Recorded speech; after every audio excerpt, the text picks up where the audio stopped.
If you have reached a new level of success in your life, be it personal or professional, and you feel like you are stuck, like you don't know what you're doing, like everything seems wrong, that doesn't mean that you are actually stuck. It doesn't mean that you have failed. It simply means that the new level demands a new you, and you haven't quite become adjusted to the situation.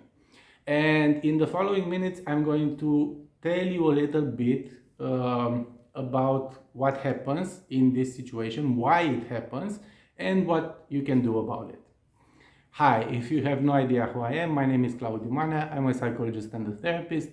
And for the past 10 years, I've been helping people just like you have aligned lives and live in peace, have powerful families, and inspired businesses.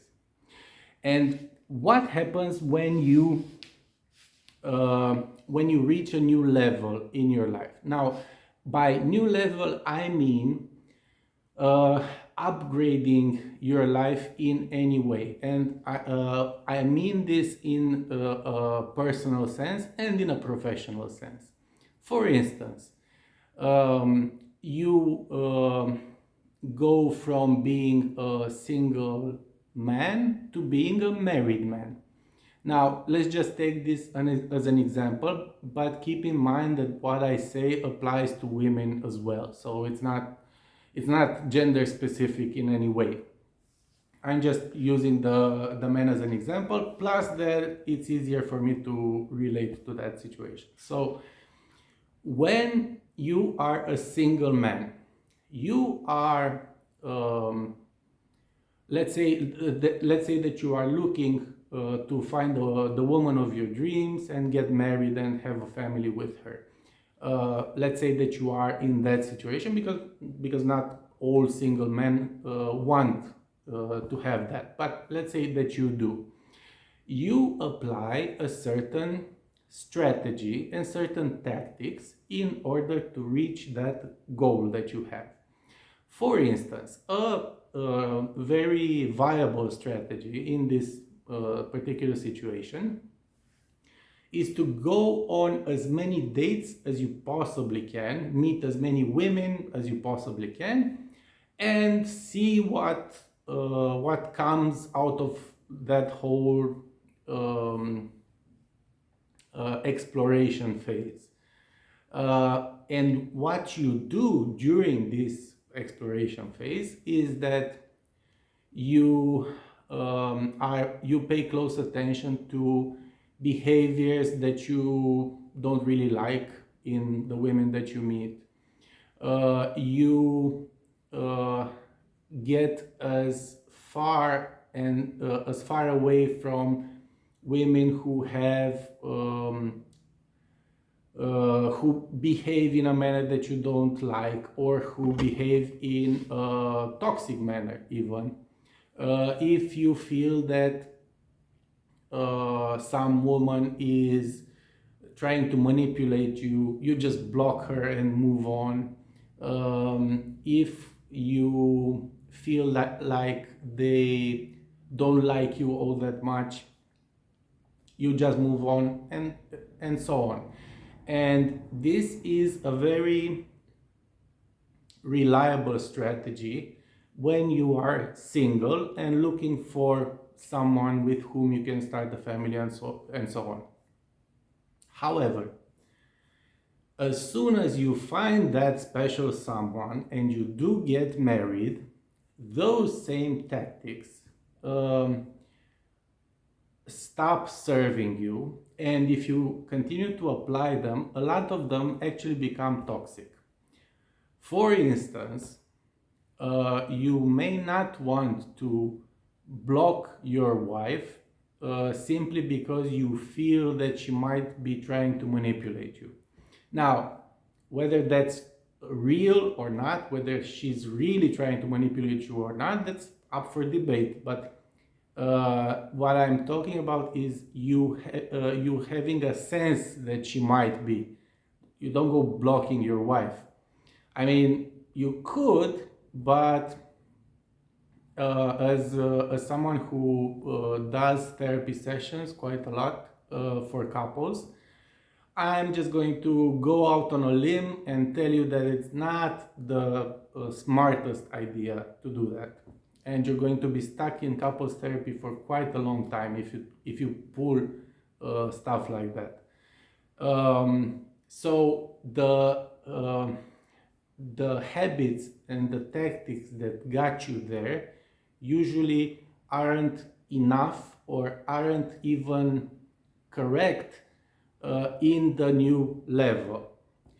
And let's move from the personal stuff for a minute and talk about the professional side of things. So let's say that you are an employee and you go from managing a team of whatever 5, 10, 20 people, and you are promoted to C-level.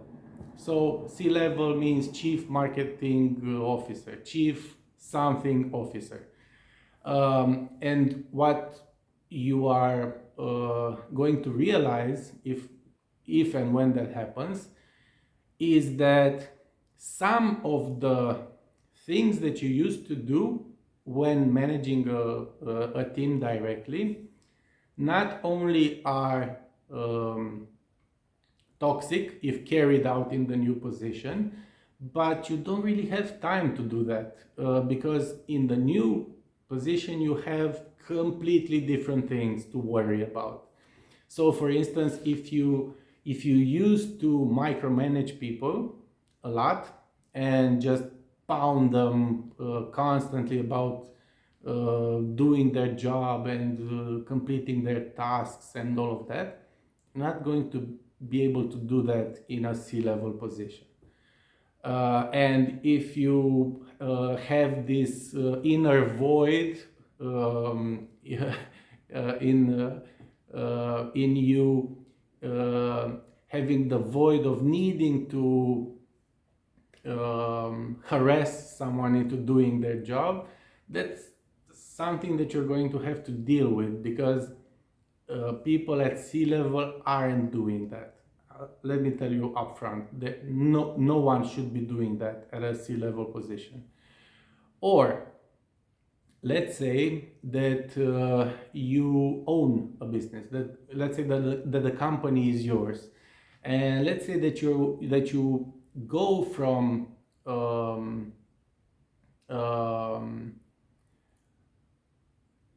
having $100,000 a year company, which is quite small, but let's use it as an example, to having a $1 million a year company. That's 10 times the revenue. Okay, so the CEO or the owner of a $1 million company is different than the owner of a $100,000 company.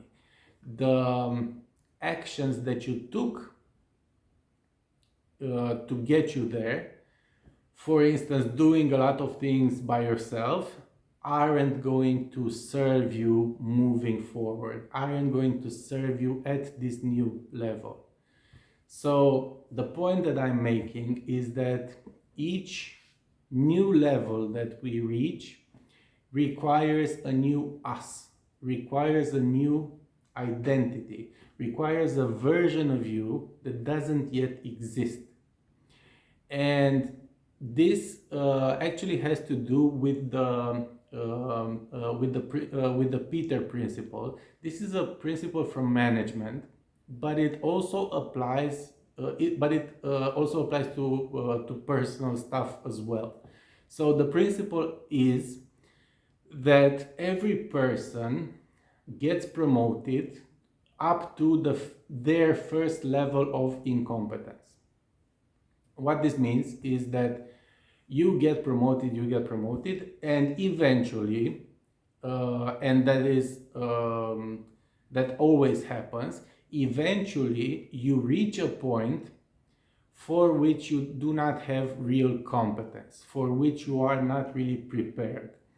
You go, like I said, from having a $100,000 a year company to $1 million a year. You go from being a team manager to a C-level executive.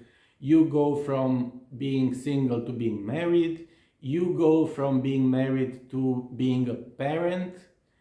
Those are all new levels, and you are bound to reach one eventually for which you are incompetent.